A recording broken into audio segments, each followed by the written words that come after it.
Malitel, opérateur historique des télécommunications au Mali en partenariat avec l'ORTM, vous offre l'émission Sambé Sambé.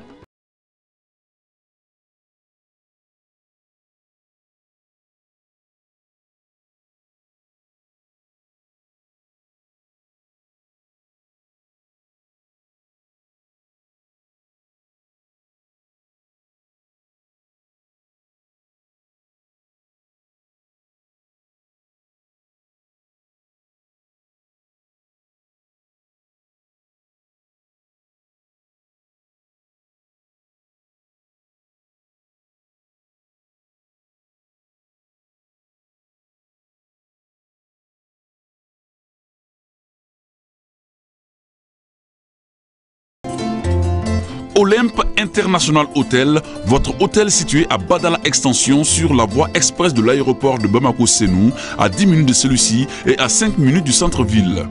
Avec ses 130 chambres climatisées, spacieuses, disposant de la télévision satellite, du téléphone et d'un réseau Wi-Fi à haut débit. Olympe International Hotel, c'est aussi la piscine à grande dimension et surtout des salles de réunion de 150 à 250 places, Sundiata, Djitoumou, Djéné, Lafaya, le toit de Bamako.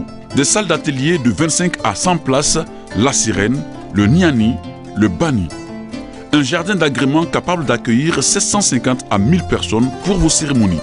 Olympe International Hotel, c'est enfin un parking sécurisé à 120 places, des navettes gratuites pour l'aéroport, des visites touristiques guidées dans Bamako et environ.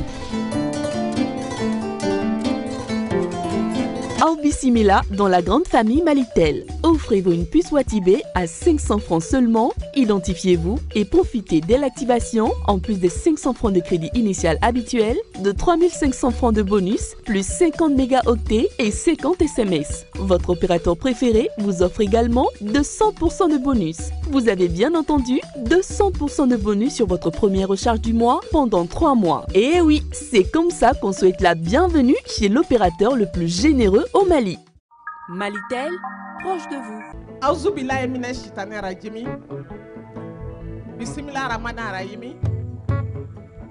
Alhamdulillahi rabbil alamin.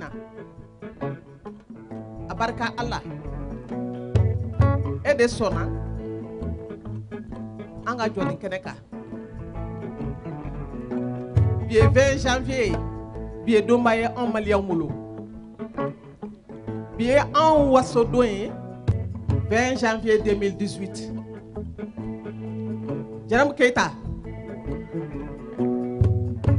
Armée malienne. Oui. Amen Wasunaï. Nango armée malienne. Ango armée B. Katab Kai. Katabla Fotaudeni. Bebala. Ankame armée Bema. Jaram Keita. Namo Omojata. Armée malienne. Kosobe Finitibu. Asira Sanka Senga Wakati Jume. Le 20 janvier 1961. Kalonani 22 septembre Kofe. Anga Yerma Horaya Talipo. La Kayine président Modibo Keita la. Anga Jamana Maliba au président Folo. Ale de ko. Ko Malien ka Mali yere défend. Nangamba fo bamanankana. Président Modibo Keita de ko. Malika yerba Horaya min tara 22 septembre 1960. Ka sinsi. Ka Malika yerma Horaya ka yerma Horaya yi. Fo armée française kataka bo Malida armée malienne ka sigi senga. Okera. Anga indépendance ni be fama yerma Horoya. A sinsin baga folo armée malienne do. Enfin fait bien. Ni mi furu cete surasiye. I balmake surasiye. Ide surasiye. I sigi ɲɔgɔn surasiye. I somɔgɔ dɔ surdasiye. Ni ko surasi kelen sɔrɔ, a ye Mali bɛɛ de sɔrɔ. N y'a fɔ a ɲɛna fɛnɛ kuma daminɛ la, bi kɛra an ka surasiw kan. Dɔw ni tora la.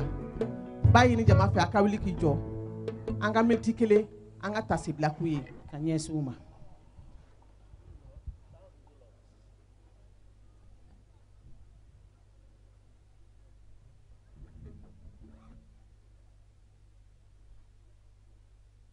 Merci. An ni baraji. An bɛ dugawu kɛ minnu ni tora fasoko la Ala ka dali nɔgɔya u ye. Anw bɛ kɛnɛ kan yan bi anw sigilen bɛ yan dɔ furucɛ sigilen bɛ a ka poste la frontière la dɔ balimakɛ sigilen bɛ dibi la kungokolon fantan n'a bantan kɔnɔna na kɔngɔ b'a la minɔgɔ b'a la a tɛ sunɔgɔ armée malienne kan ka fo lada de don an bɛ armée malienne ka 20 janvier an b'an waso n'a ye bi bɛ k'anw ka sanga di wagati bɛɛ nka ni Ala sɔnna ma faso Mali a bɛ jɔ a tɛ to kɔ barika de bɛ Mali la barika bɛ fɛn fɛn na o tɛ fɛn lankolon ye barika den bɛ se ka sɛgɛn nka i tɛ malo Mali tɛ malo abada n'o tɛ fɛn min kɛra Mali la bɛnbɛnbɛn min sirila Mali kama n'i y'a siri Afiriki jamana o jamana kama sabisa jamana ko banna pewu a ye tɛgɛrɛ fɔ armée malienne ye. Ba mun min ye Mali yɛrɛ kisi o ma malidenw yɛrɛ bɛ ɲɔgɔn fɛ o ko kɔnɔkulu jɛlen de bɛ bi fɔ wa fanga bɛ jama de la halisa an bɛ min fɔ maliyɛnw ye a y'aw bolo to ɲɔgɔn bolo dɛ. Armée malienne an bɛ waso n'aw ye tiɲɛ don nansara b'anw fɛ yan bi Mali la k'u nana anw dɛmɛ an tɛ maloyaw la sani bi ka se kunun de tɛmɛna Mali y'a kɛ ka tɛmɛ de o bɛ ka juru de sara an ye kosɛbɛ tubabu kelen minnu filɛ anw mara yan an tɛ tubabu tɔgɔ fɔ première guerre mondiale kɛra Mali sɔrɔsiw tun bɛ yen an ka ancien combattants tun bɛ yen halisa dɔw bɛ balolen deuxième guerre mondiale kɛra Mali sɔrɔsiw tun bɛ yen halisa dɔw bɛ balolen k'u ka pension guerre française d'Algérie kɛra Mali sɔrɔsiw tun bɛ yen bin kɛra Congo ka Mali sɔrɔsiw tun bɛ yen bin kɛra Laginɛ ka an kɛrɛfɛ yan Mali sɔrɔsiw tun bɛ yen kosɛbɛ Haïti Mali sɔrɔsiw tun bɛ yen ni mun nana anw dɛmɛ bi anw y'a k'u ye kunun de a ye tɛgɛrɛ fɔ armée malienne ye an maloya t'an na président Hollande y'a fɔ yan bɛɛ ɲɛna ko ni armée française dana ka na Mali dɛmɛ ko Mali y'a kɛ France ye kunun a y'a fɔ a ye tɛgɛrɛ fɔ armée malienne ye 20 janvier 1961 20 janvier 2018 san 50 ani wolonwula armée malienne sigira Jɛnɛbu namo président de la république n'o ye président Ibrahim Boubacar Keïta ye a ko Mali b'a seko a damayira fo ni fɛn min t'a bolo a b'a kɛ armée malienne ye a ye tɛgɛrɛ fɔ IBK ye armée malienne yɛrɛ ye o waleɲuman dɔn kɛ président Ibrahim Boubacar Keïta ye kosɛbɛ u b'a fɔ don o don u ka kumaw la kosɛbɛ k'a fɔ ko président Ibrahim Boubacar Keïta ye min kɛ finitigiw ye k'a sumanen b'u si ma a y'o tɛgɛrɛ fɔ IBK ye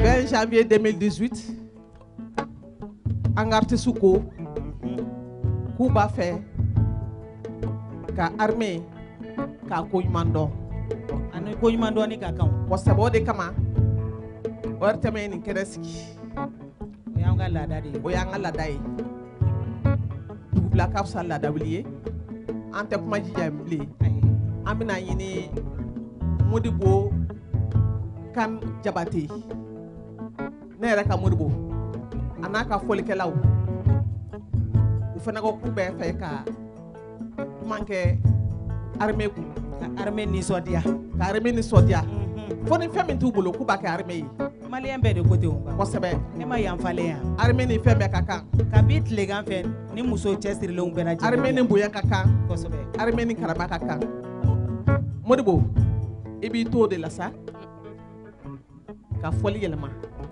an bɛna dɔnkili fɔlɔ min ta n'a bɛ da armée la pari foyi tɛ fɔ yan bi ni armée fasa tɛ foyi tɛ yan fo armée ka kuma foyi t'o ɲɛkɔrɔma tigɛ bi an ye artiste fɔlɔ min wele o ye Batoma Sisoko.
bɛ 20 janvier de la. An b'o la.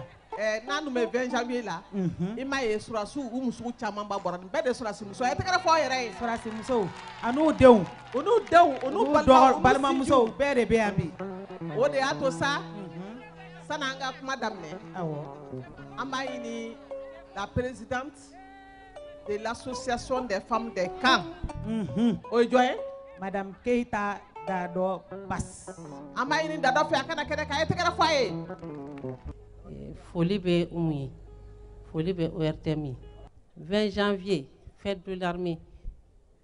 Armée ye comme n y'a fɔ a ye finitigi bɛɛ de don. Donc an bɛɛ lajɛlen ka fête de don. Cɛw ka fête don cogo min musow ka fête don ten. Ne hakili la Mali la mara la ni du bɛ yen ni finitigi tɛ yɔrɔ min. Donc an bɛɛ de ye kelen, an bɛɛ de bɛ fa la, an bɛɛ de bɛ ba la. Halisa an ka dugawu kɛ armée malienne ye, an ka dugawu kɛ finitigi bɛɛ ye. Ala k'u kisi k'u tanga. Minnu bɛ kɔfɛ, Ala kana n'u ɲuman ye, k'an ɲuman sɔrɔ. Minnu fana bɛ taa, Ala k'u ɲuman ta, k'u ɲuman segin. Ala k'an kisi sitanɛ tɔɔrɔ ma. Ala ka jamana sumaya. Ala k'an kisi sababu jugu ma, ka sababu ɲuman caman k'an ye. So aw fana bɛ fo. Cɛw bɛ taa kɛlɛyɔrɔ la ka musow de t'u kɔ. Donc an fana kan k'an yɛrɛ fo.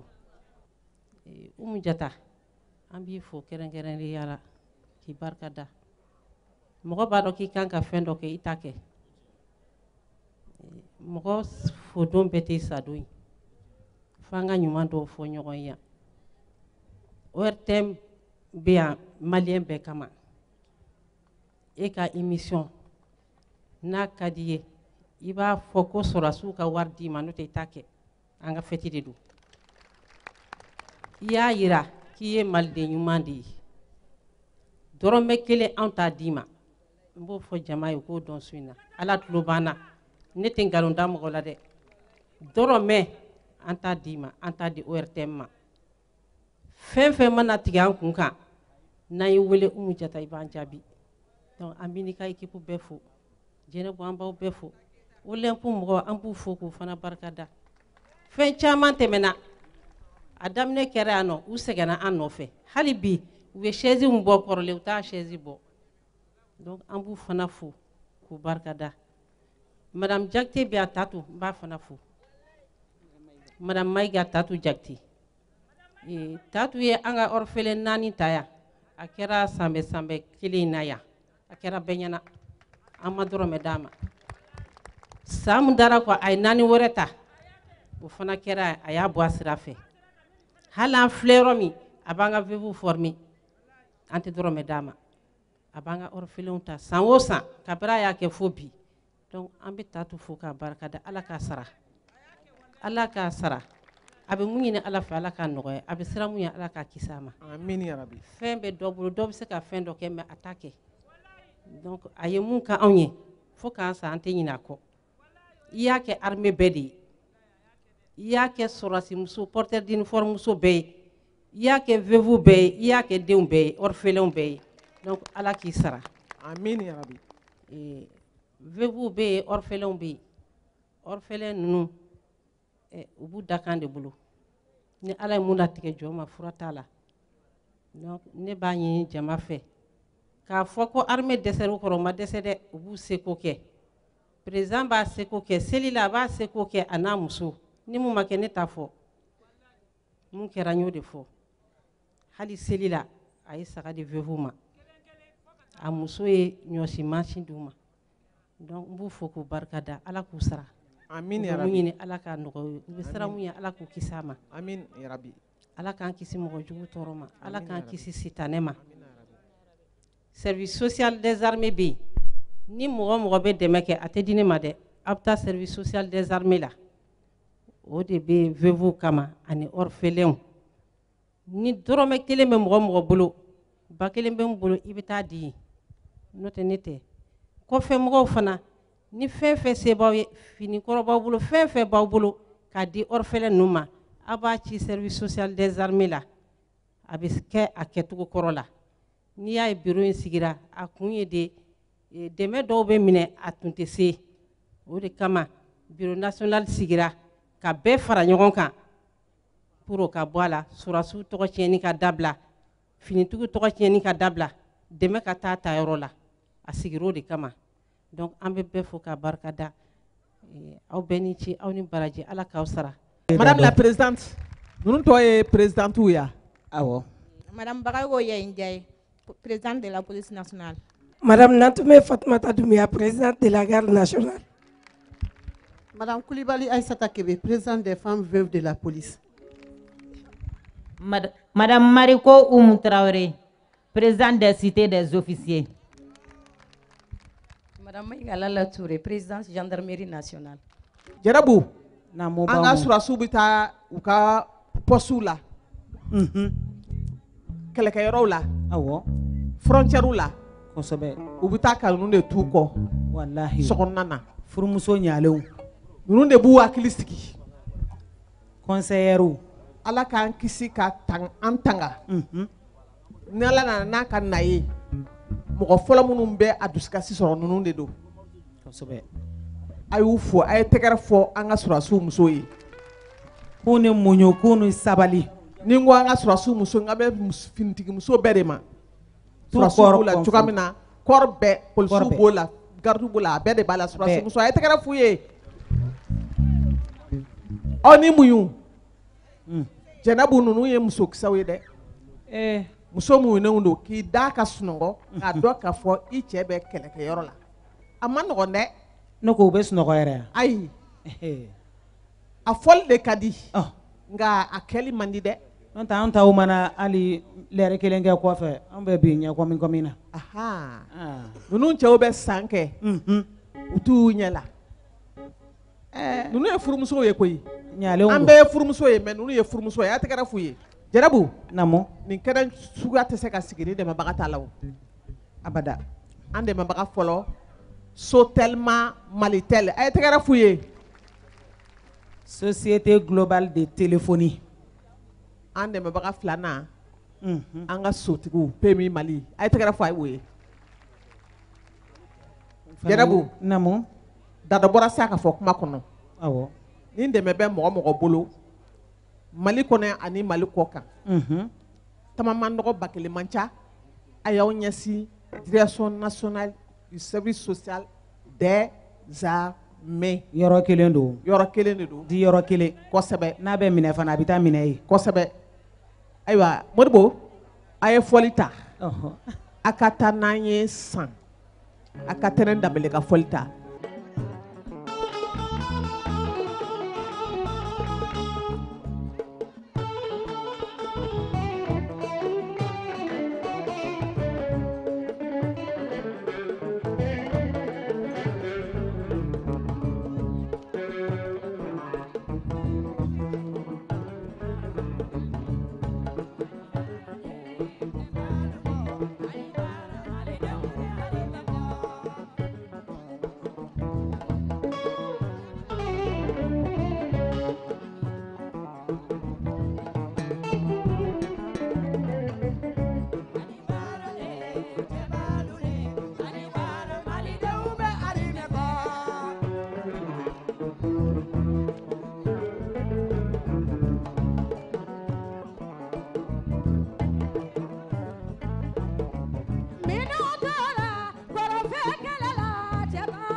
Alfa Maru Bonare, Yamari Manade,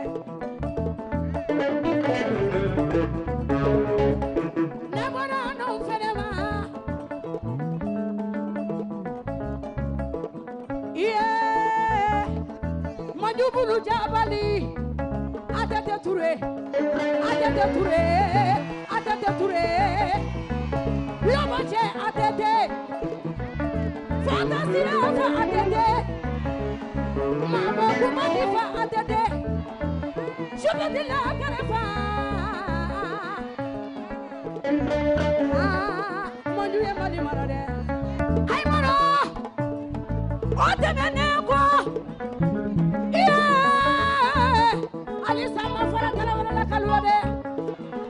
Janguna, Janguna, Janguna, Janguna, Janguna.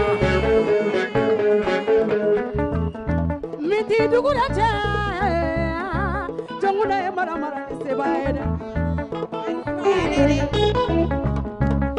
Amatile mina. Kuruka fuga masake. Nara na masake. Ibeka. Ibeka, Ibeka, Ibeka neni, Adete Touré be fakele ni bakele.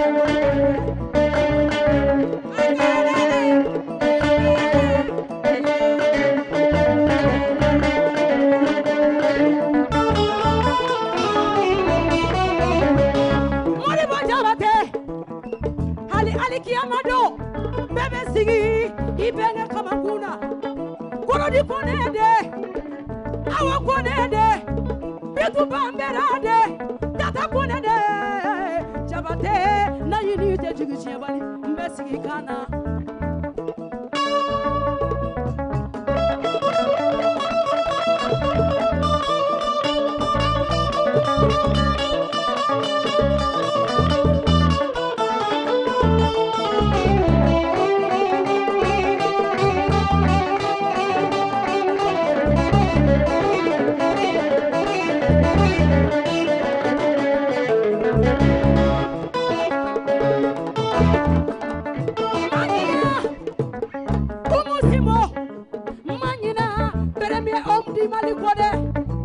Président de l'Assemblée, Kulukoro kuna wolo dende, Isaki Siribe, Isaki, Mami Sirafa, Isaki Siribe, Mima, Lakarefa, Isaki Siribe, Kiabache,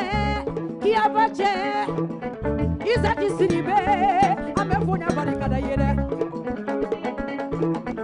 Minutora, Koronfe Kelela, Chebalule, Aya unidi, Fasojo Koina, Chebalule, Anibarale, Chebalule, Anibara, Malidombe, Anibebo.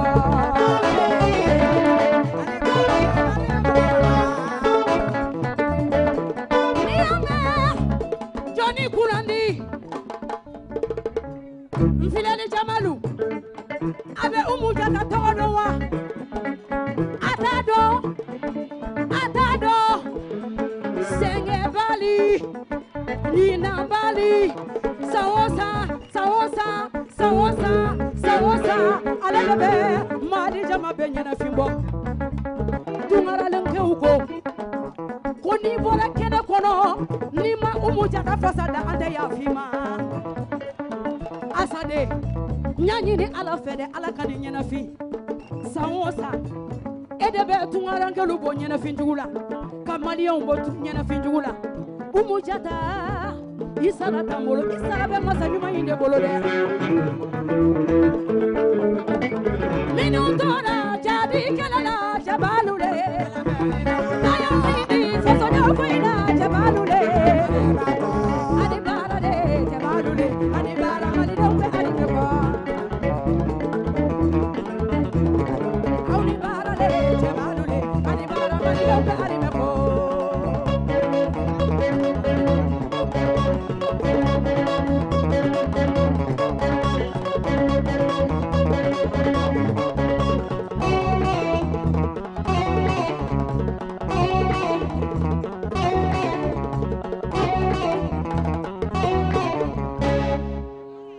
Janvier 2018. Voilà. Ni armée ka kɛnɛ san 57 ni ye kɛnɛ belebele ni ye faso kunnawolo kɛnɛ ye Jɛnɛbu Keyita n'a mu baw mu e ne bɛ sarakutigɛla yan kosɛbɛ dɔ sigilen b'a ka poste la dibi la bɛ fiɲɛ la an bɛ aw bɛɛ lajɛlen fo tɛ dumuni kɛ u tɛ ji min Jɛnɛbu Keyita nam armée ma nɔgɔn dɛ denkolon tɛ kɛ finitigi ye koyi ko di ayi n'o tɛ n ko caman b'a bila formation kɛyɔrɔ la a bolita ka ca dɛ awa merci armée malienne nous sommes fiers de vous wallahi an b'an disi gosi n'an ka armée malienne ye Jɛnɛbu jamana si armée an m'a fɔ ko armée tɛ jamana tɔw la dɛ mais min b'i fɛ i b'o de dɔn kosɛbɛ nous on a une forte armée an ka armée puissaneba de don an bɛ foli kɛ armée malienne ye cɛ bɛɛ ye cɛ ye armée malienne ye a koloba kari waraba ye a ye tɛgɛrɛ fɔ armée malienne ye Jɛnɛbu an b'an ka partenaire bɛɛ lajɛlen fo kosɛbɛ kɛrɛnkɛrɛnnen na hôtel Olympe International madame Diallo Jɛnɛbu nin bɛɛ y'i ta ye n'o ma mɔgɔ min bɔ n'a bɛɛ dir'i ma a tɛ ko b'i kɔnɔ guwa dɛ ko di an bɛ madame Diallo wele ale ka se kɛnɛ kan Jɛnɛbu émission o émission sanbɛ sanbɛ don o ɲaga don o tunkaranke don o an taara Keɲoroba o an taara New York o an ni muso kelen de bɛ ɲɔgɔn fɛ kan kelen tigi madame Meiga madame Diallo bi 20 janvier hôtel bɛ mun fɔ surasiw ye hôtel kɔni bɛ min fɔ surasiw ye dɔrɔn ko an content de don parce que kuma la n'i y'a mɛn an bɛɛ sigilen bɛ bi an hakililatigɛlen don on est fiers d'eux an b'u ka fierté kɔnɔna de la bon n'i ma da mɔgɔ la i tɛ se k'i sigi k'i hakili latigɛ o n'i y'an bɛɛ sigilen hakili latigɛlen ce qui veut dire que on est fiers d'eux an b'a f'u ɲɛna k'a fɔ an bɛ ɲɔgɔn fɛ su an bɛ ɲɔgɔn fɛ tile diɲɛ fɛn o fɛn na n'i kɔni ye muso ye ɲɛfɛ fɛn o fɛn na bamu i b'i da ka sunɔgɔ on est fiers de l'armée malienne minnu bɛ champ d'honneur kan halisa an ka fierté b'u ye minnu fana tora la champ d'honneur sanfɛ an bɛ dugawu kɛ ala ka badabada dali nɔgɔya u ye u tora fasoko de la ala ka badabada dali nɔgɔya u ye amina yarabi olu den n'u musow u kasikun tɛ à leur place elles doivent être fières les enfants sont fiers les femmes sont fières puisque n'i cɛ tora champ d'honneur la ka bɔ o ye fierté de ye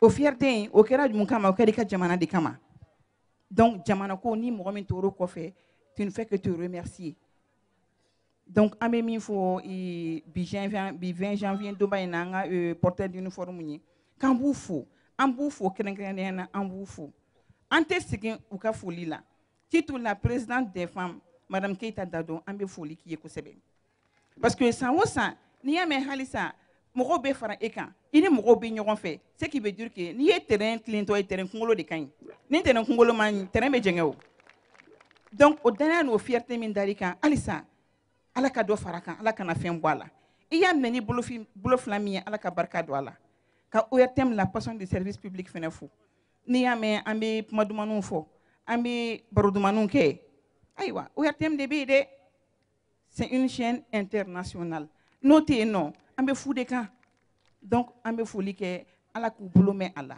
parce que san o san kɛnɛ in bɛ kuraya de ne ye min jateminɛ a la san o san kɛnɛ in bɛ kuraya de ɲinɛ i ye min ye i b'a sɔrɔ san wɛrɛ i bɛ fɛn wɛrɛ fɛnɛ ye min fɛnɛ bɛ ɲinɛ ta sanfɛ donc san o san ala ka kɛnɛ kuraya ala ka dɔ fara a kan o de ye hôtel Olympe ka foli ye k'a ɲɛsin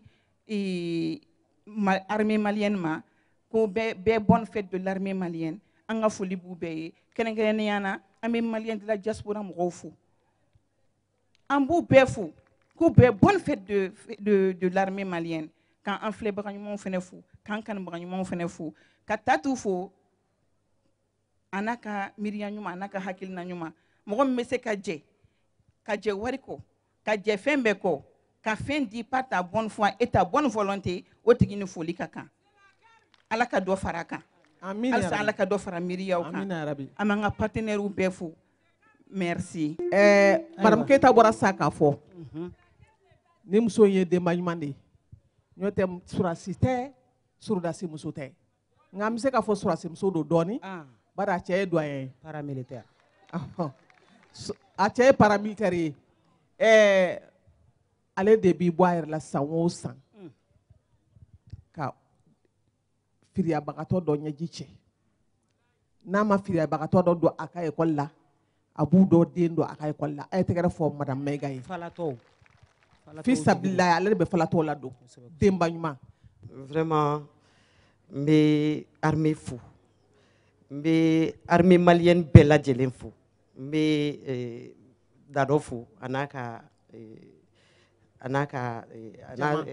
jɛkulu n bɛ service social fana fo kɛrɛnkɛrɛnnenya la parce qu'on est partenaire n'u bɛ baara caman kɛ ɲɔgɔn fɛ Umu o sababu ɲuman ye e yɛrɛ ye parce que n nana 20 janvier dɔ la il y a peut-être 3 ou 4 ans il y a 4 ou 5 ans donc n sigilen bɛ j'ai vu Dado qui a intervenu naturellement parce que pour moi c'est un devoir ne bolo orphelin de guerre ni veuve ou kan ka dɛmɛ ça doit être un devoir pour tout un chacun au Mali ni ye malien ye dɔrɔn ninnu dɛmɛli kan ka kɛ devoir de parce que munna Umu yɛrɛ y'a fɔ cɛfarinw de bɛ taa armée la n'i tɛ cɛfarin ye peut-être hali n'i taara i t'a laban fo ka taa don armée kɔnɔ ka taa guerre kɛ k'i ni to yen n'a ma olu dɛmɛ ko c'est un devoir je vois pas ce qu'on peut faire pour notre pays ni olu dɛmɛni tɛ o ye ne hakilina ye hakilina ɲuman ni Ala ye fɛn min don ne garijɛgɛ la n'o kɛra kalali ye ni Ala sera k'o nɔgɔya ma n ka se ka école dayɛlɛ o la ka se ka baara kɛ o kɔnɔna na ne se ye min ye o ye nin de ye n ka maliden ɲumanya ani n ka adamadenya yɛrɛ la parce que je me dis ni Ala bɛ fɛn d'i ma ni mɔgɔw ta tila c'est pas la peine falaki don fɛn diya ye min ye i ni mɔgɔw ka i ni mɔgɔw ka jɛ a la ni mɔgɔw tɛ jɛ fɛn fɛn la ne bolo o ye fu de ye o t'i nafa o kosɛbɛ donc halisa an bɛ dugawu kɛ armée malienne Umu halisa an bɛ armée malienne fo a ka don o don lakanali la parce que i k'a mɛn an bɛ Mali kɔnɔ i k'a mɛn école de couture bɛ exister i k'a mɛn i bɛ labɛn o y'a sɔrɔ sécurité assurélen don kosɛbɛ lakana de bɛ yen voilà donc c'est le minimum qu'on peut faire pour l'armée malienne et j'invite tous les Maliens à soutenir ou ka armée Mali soutenue ou ka veuve soutenue ou ka orphelins soutenus même les femmes des militaires qui restent derrière eux ici minnu bɛ c'est-à-dire u mariw bɛ champ d'honneur kɔnɔ elles sont dans des difficultés donc c'est tout à fait normal que an k'u dɛmɛ vraiment je me dis c'est un devoir ne bolo folie bon c'est bien mais c'est un devoir pour moi et je le ferai jusqu'à mon dernier souffle. J'ai une précision et si ça avec le service social ani la présidente de l'association des femmes des camps la MINUSMA est formation initiée une formation de 100 veuves et orphelins maliens de guerre. Donc, en bas baraoula, à papier où il reste signé, avancera Kosobe. Très prochainement, Amina Damne. Donc, avant de mener Douaouye pour qu'à abouti. Vraiment, ça sera une formation de pointe. Dans la formation, on a 100 femmes veuves nous installer pour accompagner, pour casser où il y a pour qu'à suivi évaluation qui est dans les ateliers. Fou ka se k'u yɛrɛ ta donc an b'o o baaraw kɔnɔna na a ye dugawu k'an ye et halisa Ala ka Mali lakanda amin ya rabi halisa Ala ka jamana in sumaya halisa Ala ka guerre in Ala k'a ban pewu amin ya rabi wari tɛ n fana a ye sababu ɲuman ye Umu vraiment merci pour tout ce que tu fais pour les Maliens et Ala ka an ɲɛmɛ ɲɔgɔn na Ala ka sini kɛnɛya di merci Mali bɛ ka dugawu bɛ o projet ye kosɛbɛ Jarabu ka an ka surasiw muso surasiw minnu tora kɛlɛyɔrɔ la olu muso k'olu dege finikala la u yɛrɛ ka kɛ atelier tigi ye wali k'u denw dege finikala la ko MINUSMA bɛna o baara de kɛ avec le service social des armées a ye tɛgɛrɛ fɔ olu bɛɛ lajɛlen ye an bɛ foli yɛrɛ kɛ colonel Marietou Samake directrice du service social des armées an b'a yɛrɛ fo a ka cɛsiri la a yɛrɛ ye denba ɲuman ye n'a ka timinandiya k'a fɔ a ɲɛna ko a san bɛ samɛ an bɛ 20 janvier de la Jarabu an tɛ sɛgɛn an tɛ ɲinɛ surasiw foli la an bɛ da ka sunɔgɔ fɛn fɛn la olu de bɛ siɲana kɛ ani yala an bɛ pan ka muruti fɛn fɛn la marifa bolo de bolo a ye foli kɛ armée malienne ye n'o tɛ a ma nɔgɔn dɛ a ma nɔgɔn an bɛ jamanakuntigi yɛrɛ fo kosɛbɛ y'a dɔn salon an y'an jɔ nin kɛnɛ in kan yan kosɛbɛ président Ibrahim Boubacar Keïta ala ni a bɛ armée fɛ a hakili bɛ armée la a y'i sigi k'i miiri ka muso 2 de kɛ CB ye commandant de brigade a tɛ tɛmɛ o kan a ye tɛgɛrɛ f'olu ye Sikaso commandant de brigade ye muso de ye Bamakɔ kurata kasobonba kɛrɛfɛ o fana ye muso ye a tɛ tɛmɛ o kan e m'a ye an ka armée malienne a tun famalen avion tanya ma dɛ o b'an bolo sa dɛ avion nalen ka bɔ fan bɛɛ fɛ n'u k'u b'a attaquer sanfɛ armée de l'air bɛ wuli k'i jɔ k'a na don ne n'a finikolon ta k'a ma jɔsi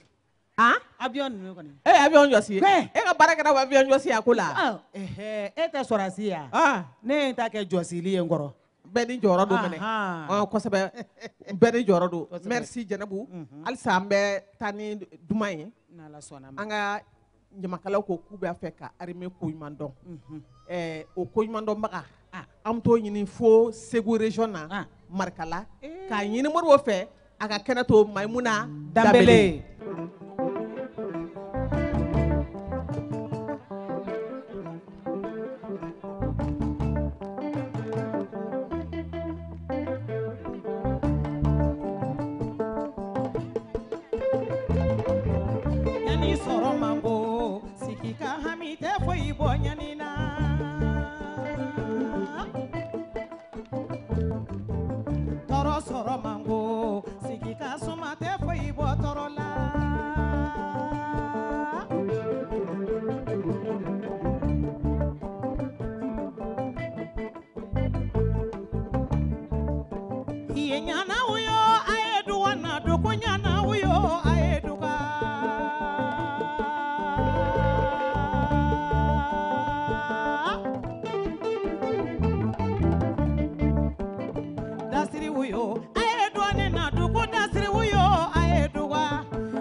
furula tuguni bonya tɛ furula balimayaw tiɲɛna hinɛ tɛ sinji la tuguni sigiɲɔgɔnyaw man di tuguni teriya gindow farala baara yɔrɔ juguyaw cayara ɲɛngoyaw cayara o de ye diɲɛ ɲa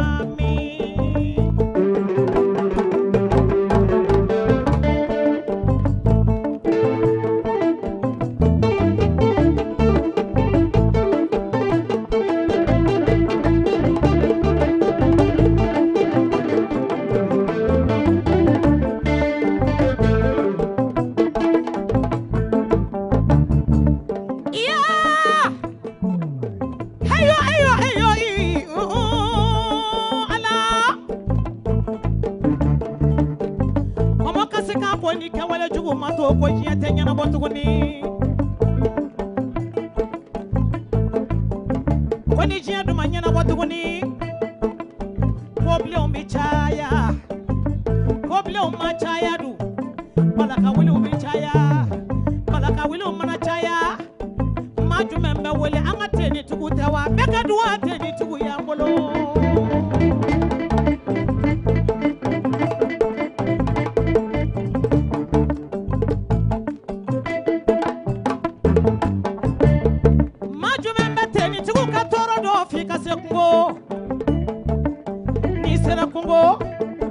sajugu bɛ kungo warajugu bɛ kungo dibi bɛ kungo fiɲɛ bɛ kungo tile bɛ kungo sanji bɛ kungo kɔngɔmuɲu bɛ kungo nka o bɛɛ la cɛfarinw bɛ kungo dɛ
sabali oh como kasira nyede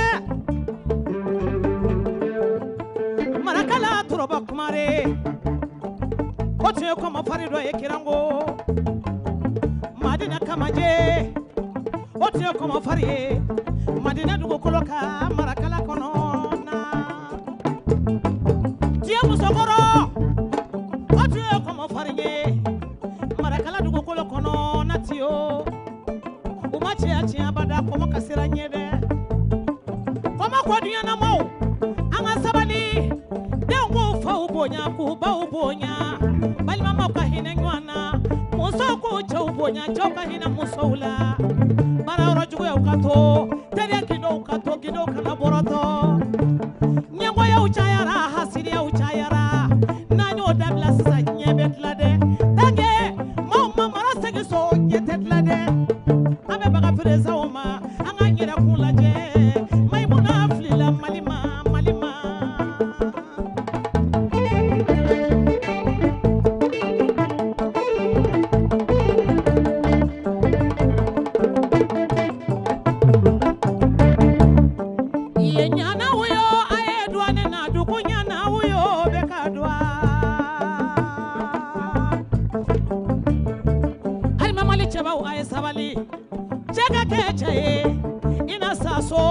inasa donola inasa kungo inasa donola dega niti sa yorodo ni sara kele yorola itori ba furudi yorola de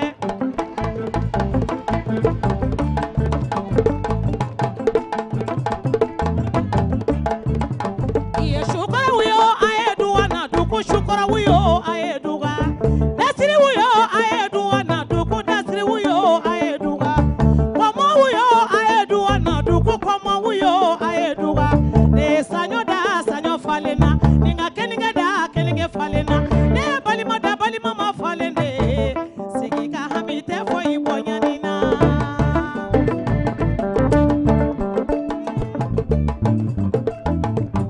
yani soro mangu sigika hamite fo ibonya nina aho tagare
Bamo ame foli ka anga malien munu be jamana wala nangu ma ko tungarankewu kosobe an ka bozolakaw olu ka association ba bɛ Faransi ko bozola kanu kosɛbɛ an ka quartier kanu b'an na dɛ bozola représentera Faransi c'est très normal an ka association président o ye Soumaïla Traoré o ye bosolaka ye o ye bosolaka ye a dankan Dawuda Traoré n'an k'a ma ko TOS awa an bɛ association bozola kanu a mɔgɔ bɛɛ lajɛlen fo bozola jɛrɛbu ninnu bɛ ka baara kɛ dɛ kosɛbɛ bozola lɔkɔliso wo bozola dɔgɔtɔrɔso wo mairie a n'a mairie an bɛna bɛɛ de kurakuraya nin de ka di n'aw ye ɲɔgɔn sɔrɔ tunga la f'aw ka ɲɔgɔn minɛ ko di wa bozolaka bɛɛ tɛgɛ bɛ ɲɔgɔn bolo Faransi bozolakaw na nin yira mɔgɔ tɔw la sa kosɛbɛ n'o tɛ mɔgɔ ni mɔgɔ de bɛ fani bala Faransi anw bɛ fani bala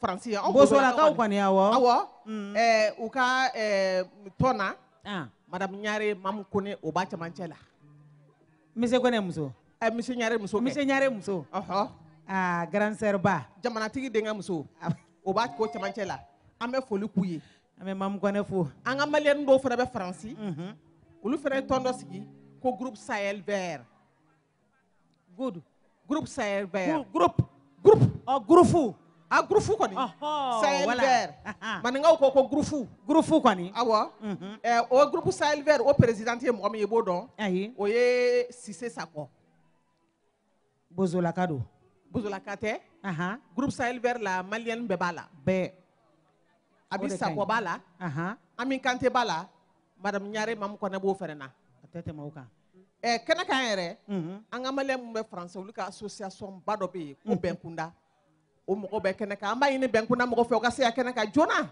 an ɲɛ bɛ nin cɛkɔrɔba in na Musa Kante laka nin taara Faransi kabini Modibo tile nin kɔni nin bɛ san 50 bɔ Faransi ni a ye tɛgɛrɛ fɔ a ye ninnu ye baara sugu bɛɛ ka Faransi u ma baara k'u yɛrɛ kelen dɛ u ye baara kɛ Mali de ye bari ninnu b'u jɔ n'u ka dugu de ye u ye baara sugu bɛɛ k'u ka dugu la an ka maliyɛn fɛn bɛɛ Faransi a bɛɛ ko Mali an ka maliyɛn fɛn fɛn bɛ tungan fɛ i tɛ maliyɛn ka maliyɛnya dɔn f'i k'a ye tungan fɛ jɛrɛbu bɛ min sɔrɔ tungan fɛ o ni maliyɛnw de bɛ jala yan ko k'a yira k'a fɔ ko Mali ka d'u ye u bɛ vesti de don dulokiba k'a ye kosɛbɛ an ka cɛkɔrɔba ye ni su u bɛ tɔnba dɔ la Faransi ko Bɛnkunda ninnu ka tɔn mɔgɔ min b'a la a ka ca mɔgɔ 400 ye a bɛɛ bɛ bɔ Kayi région na nin bɛɛ bɛ bɔ Kayi région na u b'u sigi u ka so kɔnɔ ka nin émission filɛ o de bɛ ɲɛnafin b'u la n'o tɛ nin si bɛ yɔrɔ min na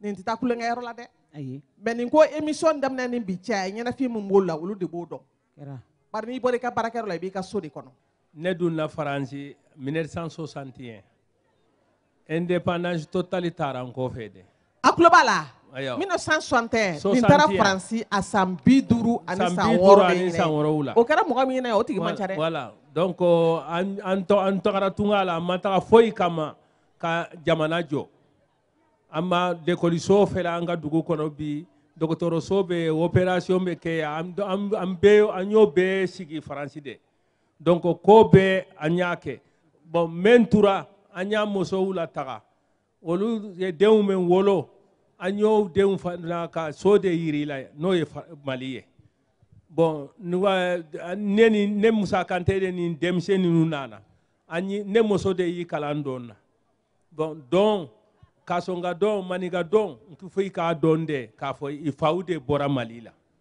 n'o tɛ olu ye nationalité français de ye mais i nana yan i ni yan denw ye dɔn kɛ i dɛsɛra k'i kari Madijan Danbele de bɛ an ka président ya la bi ne y'a ka vice président premier ye ne Musa Kante donc tɔn sigira ɲana de ka ko bɛɛ yira an denw la ka so ta ka ko bɛɛ ta awa an denw ne ko n wolodenw ma mɔgɔ o mɔgɔ n'i bɛ garanti kɛ n'i b'a k'i faso la n b'i danga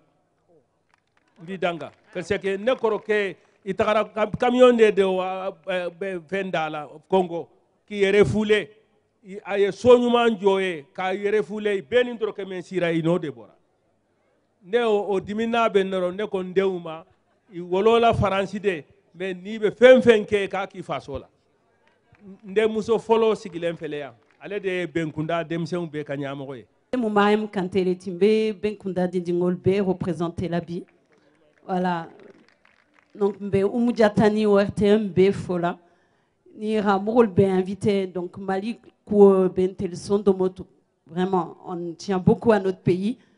Le fait que ça soit la fête de l'armée, armée la fête, tel invité là, vraiment c'est très important pour nous. Umujata fola quoi. Anyala mbaron tona nyala équipolbe. Voilà mbedwala que Mali boni segento. Ala rande ma ni role yang katambin kuna mbera ke kilinti parce que Mali dingol be mu kilineti ngake jan ngake France be mu malien oleti mbem face wo fe voilà olemu pour ndama do bi armée ka fêtier lu baw de lakanda.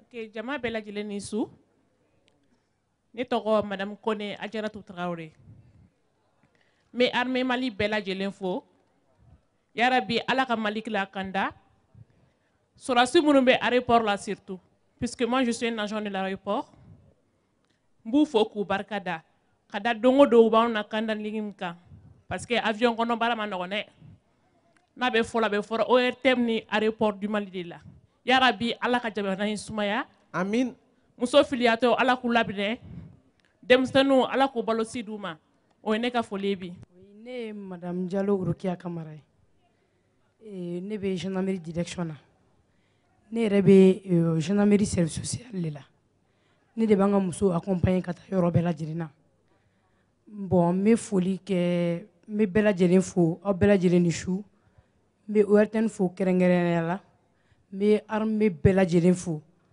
militaire paramilitaire me bela jirin fo minu sensere minu semase me be fo munu tora kele ke yoro la amba ani vevu ni orphelin akoni kadawni alisa ka akli tolula parce que on fene be social la ko le nyaji che alisa ambe do de ke munu tora kele ke ala ku da yoro suma amin arabi amunu be amba nyini ala fe alisa ala ka shini kena da ambela jirima amin ya rabbi bon bien ambela jilinga feti ala nyina tayirana ala ka san wera tayirana amin ya rabbi bon ne be bokuma la begala jilinga ya fama ne tɔgɔ madame Maïga Dandara Babi ne bɛ foli kɛ armée jama bɛɛ ye surtout an kɔrɔfɛ mɔgɔw u b'an lakana cogo min na ala ka u kisi gɛrɛgɛrɛ tɔɔrɔ ma ala k'u kisi amin ya rabbi ala k'u kisi ala ka halisa fanga dɔw la u ka se ka an lakana amin ya rabbi Janabu sisan sa an b'a lajɛ an ka bɔ Mali kɔnɔ yan Janabu an bɛna taa fo Bobo Julaso ngone ko ngo kare wa tari abiona ne bɛ taa kari la ayiwa ne bɛ taa kari la mais n'an taara Bobo Julaso ne yɛrɛ ka sotigikɛ bɛ yen n'o ye Ali Konate ye a bɛ yen ja ni sinamuso kɛra jelimuso ye i b'i ja dɛ Ali Konate ko Ma Kuyate ma k'a ma furu dɔwɛrɛ kosɔn dɛ sɔgɔma o sɔgɔma k'a ka soli ka so ta ne na bari n'a ma ta don min na ni ye Ali wele dɔrɔn minɛnw bɛ cɛ ka d'a ma k'a ka na Mali la sanwa ni minɛn bɛrɛ yɛrɛ ma taa ko di aha o n'a ka di hɛrɛ la ne cɛ bɛ se muso kɔrɔ dɛ n'o tɛ ka Ma Kuyate bɔ Mali la yan ka taa n'a ye Burkina ka taa la sigi ye ni kan t'a da a kɛ man di dɛ cɛ an galo cɛ bɛɛ ye cɛ ye Konatelakaw olu ye warabaw ye an bɛ Ali Konate ka foli kɛ kosɛbɛ sanga ni wagati bɛɛ n'aw mago bɛ Ma Kuyate la an dan ye k'a fɔ ko Ali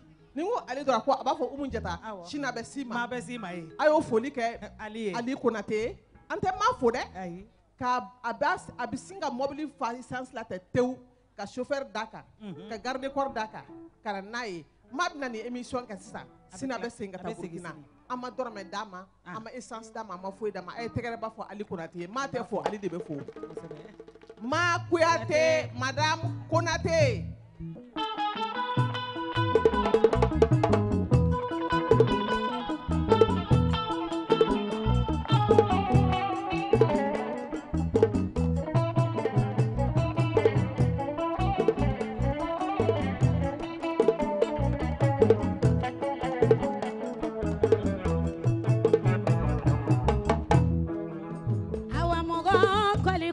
kolilima kuna dia tena sorolila kana ne mine mogo kana arime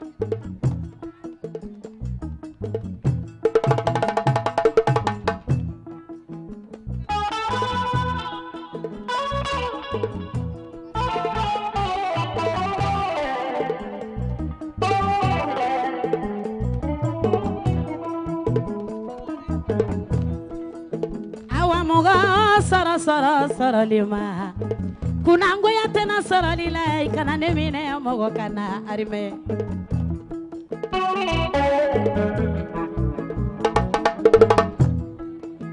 iyo wara jama silani wara lenye arime mali mogo mine kolela kongo ba kelekelo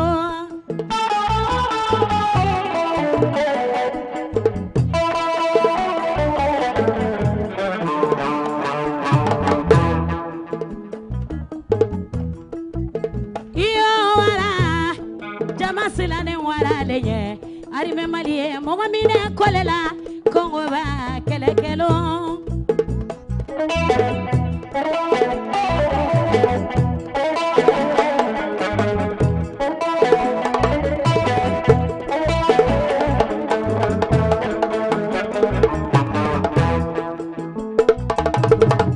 bakoromba tununa wara manyininga sise musoba tununa wara manyininga chetolu ye balola sogolela wara ye balola mogolela kamine kala firi firi kala kunu chau wara manyi kongo ba kelekelo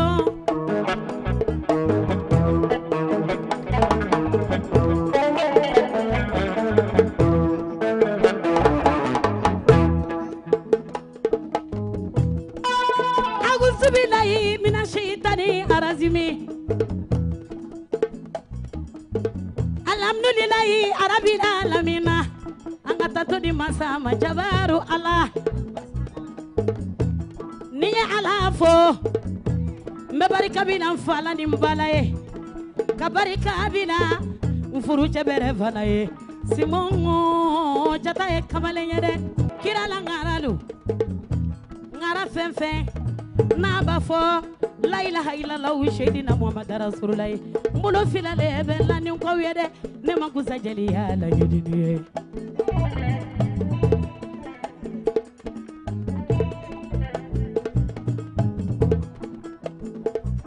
awa ko de jalike alamine jalike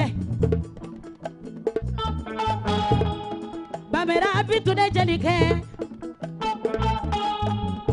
mori boko she ini dogoni denu nana adiara maye dunya ere jigile dala sabula nane juru fama bekene ya chalu ni su harime chabalu au ni su ni ya me kwa manda kasunogo chefari une balole banko de chefari au ni su chefari mfoli fela de wara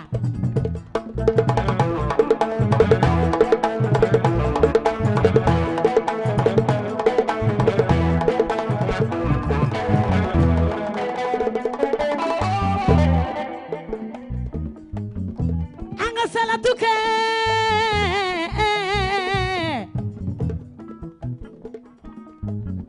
chefari mono tora norla kali kali mautu wala hayata dunuya chefari ndobesa dobe balode togotigi dobe sa dobe balo anga salatu ke chefari nunye ala malula yoro sumayala don so bala nana adiaranye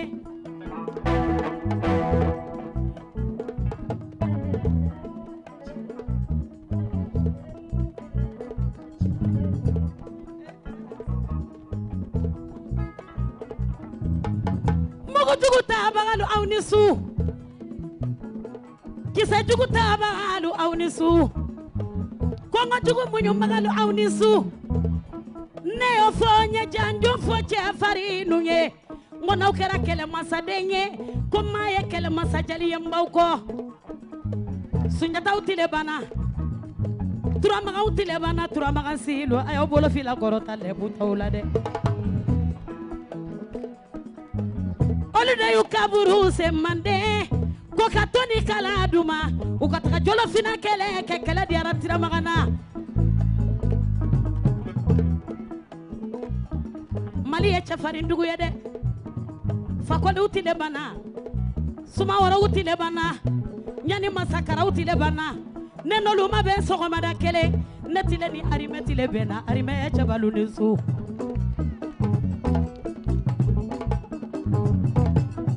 awdeba unidi ha jali moribo sabari kana nevila jali ala jali yakadinye cew baroli kadi maye kojugo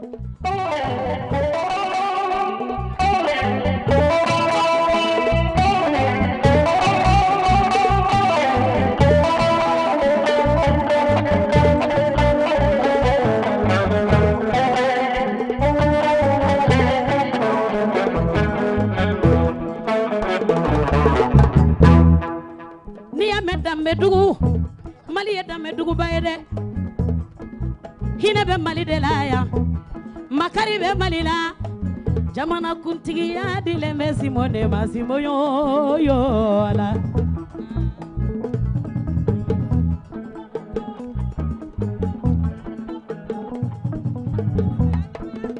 jamana kuntigi ya dile me jatalema jata e ala konkoma worodon koma juguta mambi kemani dalima ngana ni kema suba mabura makonate sunyata ya mande tigo kononton kawina mandelo mande beli milamba la ko febaroji mande tonya te bande mande kalo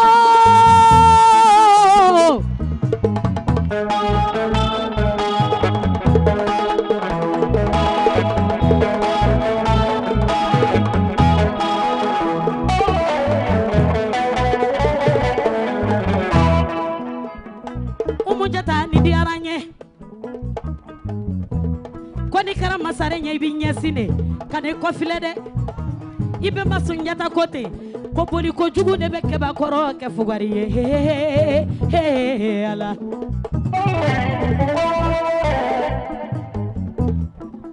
siriki ya jata ye simo iya jata ye ikeita ali ya jata ye jata iya jata ye ikeita masarin jali sigile fila danyo ale de jeli u fara nyonga ko jeli yakana la tunune burlayo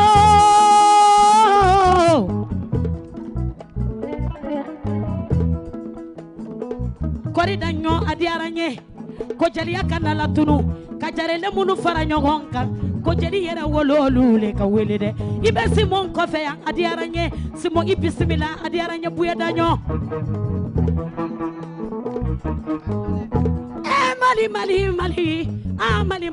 Mali kadini yoro chamanyesa aunde banto nyejila katlonge ke ko wage ya debe Mali la ya Mali kadisa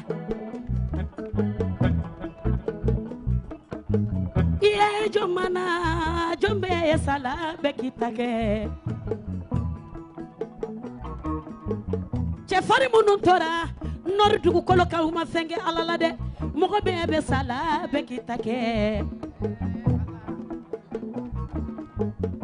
Jemine jamunu sara nordugu koloka uma fenge alala mogo be sala bekitake dunya togole kodoke ajamune kota kanto jew ayawti minandiya de Mali yenu ndale mawla dana yaka gele mbete sede ko Mali ye kelene ye Mali tetla abada ni ya amanjama ko Mali tetla cedo de be tungana olu de ka fete sigira bi ko 20 janvier mugu ni kisa jugu tabaga alu ala mausona medu anyel fo ka police lu fo sorasi wa avemi sorasi musolu bemi mason fa kwa donge garde à vous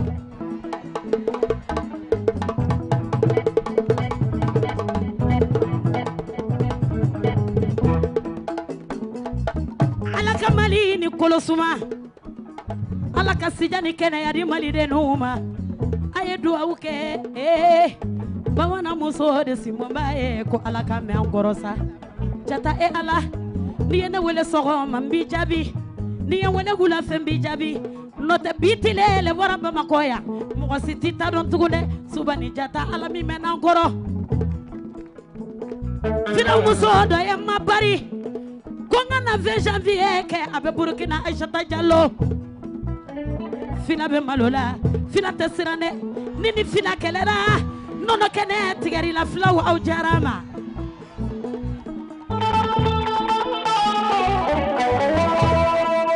Cheikh Diallo ye fina ye n bolo Cheikh Diallo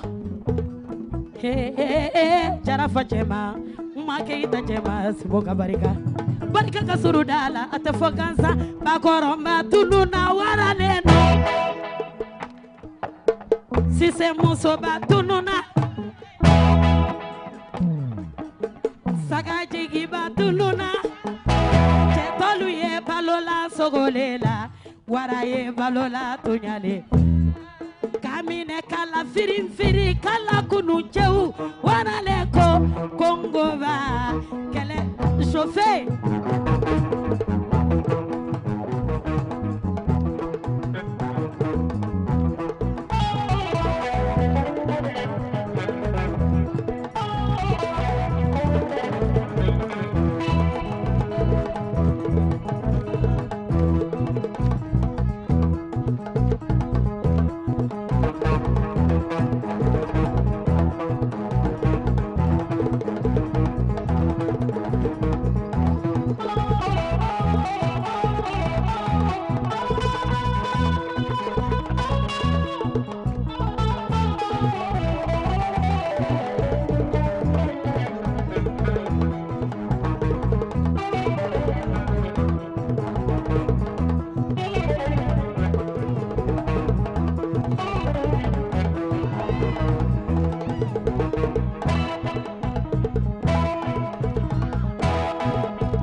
Malienne ka foli tɛ kɔ tigɛ su ni tile an bɛ armée malienne fo an bɛ daga sunɔgɔ fɛn fɛn la ala ni armée malienne n'i y'a mɛn n bɛ sunɔgɔ dɔ de b'a ɲɛna armée b'a ɲɛna su ni tile u tɛ sunɔgɔ u tɛ jingɔ an b'u fo foli min tɛ kɔ tigɛ président de la république n'o ye président Ibrahim Boubacar Keita ye ko fo ni se min tɛ Mali ye n'o tɛ ale président Ibrahim Boubacar Keita a b'a bila armée malienne ka bolo kan bari armée malienne n'a ka kan an bɛ armée bɛɛ fo ka taa Kidira ka taa bila fo Tesalit armée bɛ yɔrɔ yɔrɔ a ka foli bi yan a ka bonya bi yan a ka karama bi yan foli min n'a tɛ kɔ tigɛ badabada Fima n yɛrɛ ye surasi den de ye colonel Darabo den don a ye tɛgɛrɛ fɔ a ye ninnu faw de ye armée malienne dilan fɔlɔ Madame Traoré Lala Darabo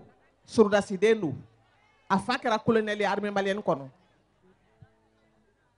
e ti i ni mɔgɔmuso wele ka na Fima a daminɛlen tɛ nin Fima tɛ wa n ko dɔ ma yɛrɛri fosi kɛ ka Fima tali bɔ a na yɛrɛri ba le kɛ Fima tali de han Fima Fima n'an ko sa Nakura e dun parilen bɛ i jamanen bɛ bi da o tuma i tɔgɔ kura de mɛn n'a fɛn bɛ min tɛ n tɔgɔ kura de ko bi la y'an ɲa fɛti di 20 janvier e t'a lɔn ko finitigi muso le ye finitigi le ye kɛ di yan ko de ye finitigi muso le de finitigi i ye cɛ ye o tuma an tɔw ta ye muso ye ne i t'ale kɛ bɛrɛman di dɛ voilà ne an ɲa fɛti le ye bi di n'i da mɛn ayi ba i la ka sunɔgɔ e n'i kɛ ka i nɛn bɔ a i da fɛ ta ko finitigi le ye ka i la kanta o i le ta i kɔrɔsi la wa o i le tile rɔ fiɲɛ kulu su dɔ dibiba a i tɛ dumunikɛ la a i tɛ ji min la a i le ye sanji kɔrɔ ka i la kanda ba a i kalikan le o di ka i la ko jamanaden k'i la ko kɛ sunɔgɔ fo ka i nɛn jɛnkɛ ko i bɛ i lɔ ko ka i la kanda a kalikan filanan a i k'a ko saya kɛ fisa malo di k'ale n'a i sara k'a i sara i sago rɔ tiɲɛna jaba a ye tɛgɛrɛ fɔ Nakura kun Nakura jɛ i tɛ lalɔma ye koyi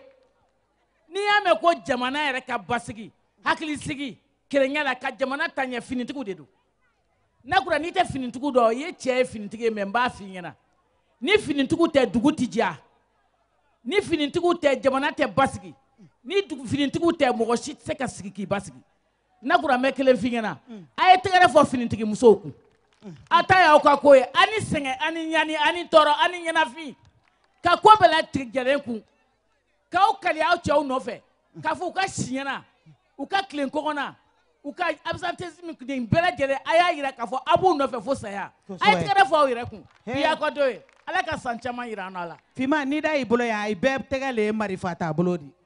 maa kelen tɛ dɛ hali n'a kɛra sini i bɛ yagaba bɛ na ni finitigiw tɛ ɲanimaya sɔrɔ i bɛ wo kɔnɔ an bɛ dugawu kɛ minnu tɛna badabada dali ala k'a nɔgɔya u ye. Yarabi ami ala. maa si kelen tɛ to yan bɛɛ n'i ka sababu de don n'ala ye maa da k'i bɛ kɛ fɛn min ye i bɛ kɛ o de ye anw bangebaaw yɛrɛ anw bɔr'u la ka suko ka dugu jɛ an fɛn bɛɛ an falenko 7 a bɛɛ ye tenitigi de anw bɛ dugawu de k'o ye su ani tile u bɛ taa sira o sira fɛ yarabi ama ala ka u ni sababa bɛn ala k'u kisi jugu tɔɔrɔ ma u ɲuman bɛ taa cogo min ala k'u ɲuman segin ten ala k'u kɛ kira bonya kosɔn sallallahu rasul merci bien. ma foli jumɛn bɛ bolo bi. Bon ne bɛ bɛɛ fo 20 janvier in na n bɛ armée bɛɛ fo kɛrɛnkɛrɛnnenya la n bɛ protection civile mɔgɔ bɛɛ fo araba dumiya kama n ka siranin de don ale kɛlen ne muso ye n denw na a ye armée de opté capitaine a bɛ yen de chargeant don ok o de kun don.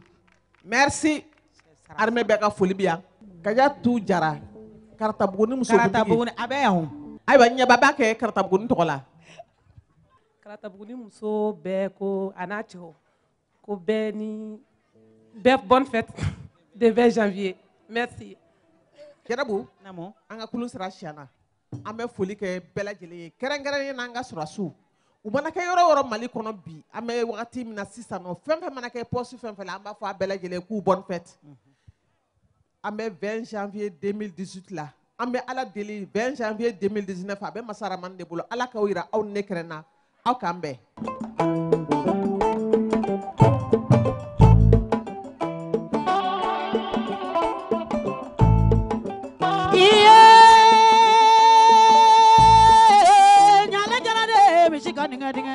Dinga mina senga nunga bini kana karaba.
cɛw ye nin bi fɔ arimɛ cɛsiri cɛw ye cɛŋanaw ye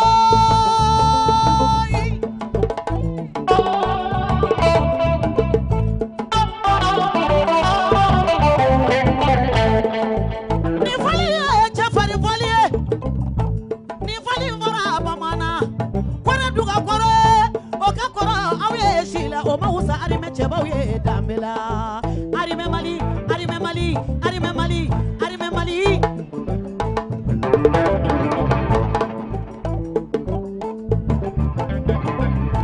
janjo kɛdo o kɛra cɛni dulon ye jabali cɛ bɛ tulo do arimɛ o do kɛra doni bilen ye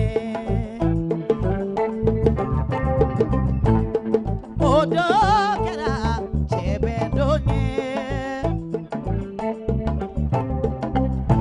cɛsuru cɛja cɛde de b'i tulo arimɛ mali juru fɔ mali wo jaba tɛ juru fɔ arimɛ mali ne ma kɔrɛ duga kɔrɛ ye n ka kɔrɛ duga kɔrɛ ye arimɛ mali cɛbaw ye mugu ni kisɛ tabaw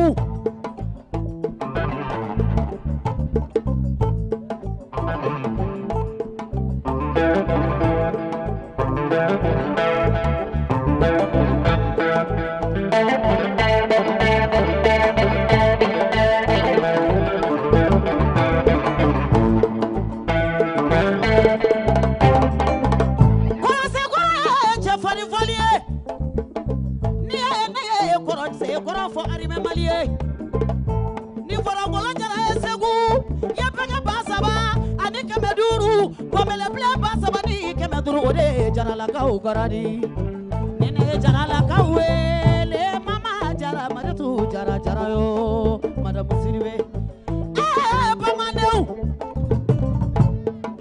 ni fara jose tarawele silu tarawele silu tarawele silu tarawele tarawara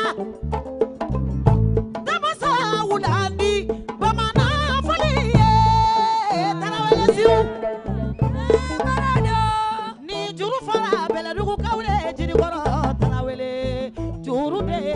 cɛfarin juru ye juru fara samakɛ siwre umu samakɛ juru min fɔ bamanandenw ye cɛfarin juru ye cɛminɛ juru ye kabi ala ye arimɛ cɛbaw da cɛbaw tɛ sira u tɛ yila yila cɛfarin juru bi fɔ arimɛ mali ye ni ne ye cɛfarin cɛ wele nabi barika da arimɛ mali ye ni a y'an bi da an bi sunɔgɔ an ti siran an tɛ yila yila ala ni cɛminɛ cɛw sababu an ka cɛminɛ cɛminɛw dɔra kɛlɛyɔrɔ la yɛrɛ wolodenw ye an bi salatu kɛ cɛminɛ cɛw ye socɛ ni kuwacɛ arimɛ mali cɛba dɔ ye socɛ o tɛ mugu ni kisɛ cɛya bada arimɛ cɛba u ka fari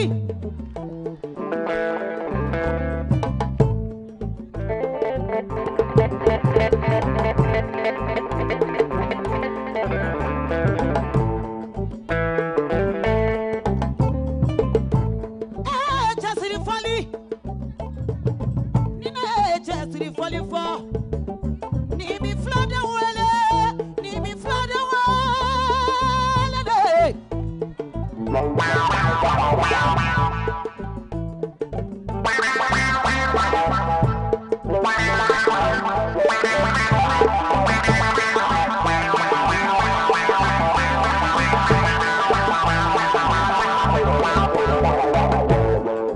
jalani jayite siribe sangare ɲamɔgɔ tɛ filala eye filadenw yo eye filadenw ye sirikidenw sangare filadenw yo cɛfarin sakara sabadu ye arimɛ cɛfarin jɛlu arimɛ cɛsiri jɛlu arimɛ cɛfa jɛlu cɛdade arimɛ mali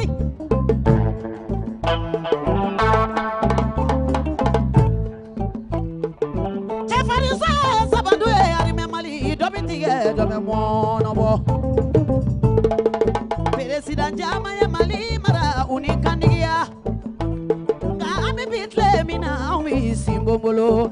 Keita Silu, Keita Silu. Saria Jime, Keita Silu.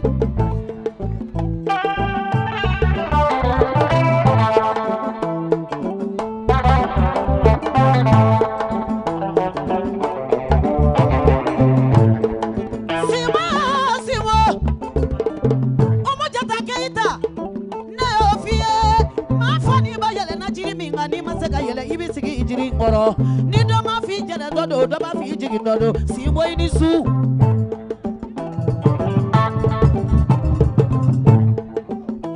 na bina soole ari ma jeda jawla bina soole ari ma jabina jawla ko sala mina digi nyana mina digi nyana mina digi nyana mina Masasoye, on va dans Japanese ou la maman.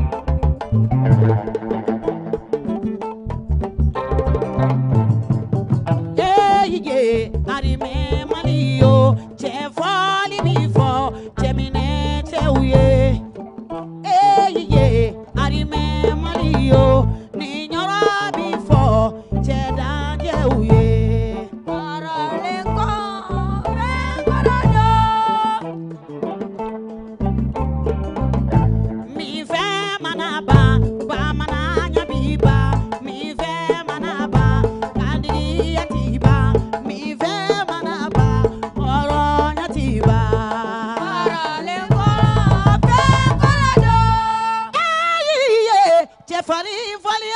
Bamande usikana sirande siranda mafani do mase.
Malitel, opérateur historique des télécommunications au Mali, en partenariat avec l'ORTM, vous a offert l'émission Sambé Sambé. Bismillah dans la grande famille Malitel. Offrez-vous une puce Watibé à 500 francs seulement, identifiez-vous et profitez dès l'activation, en plus des 500 francs de crédit initial habituel, de 3500 francs de bonus, plus 50 mégaoctets et 50 SMS. Votre opérateur préféré vous offre également 200% de bonus.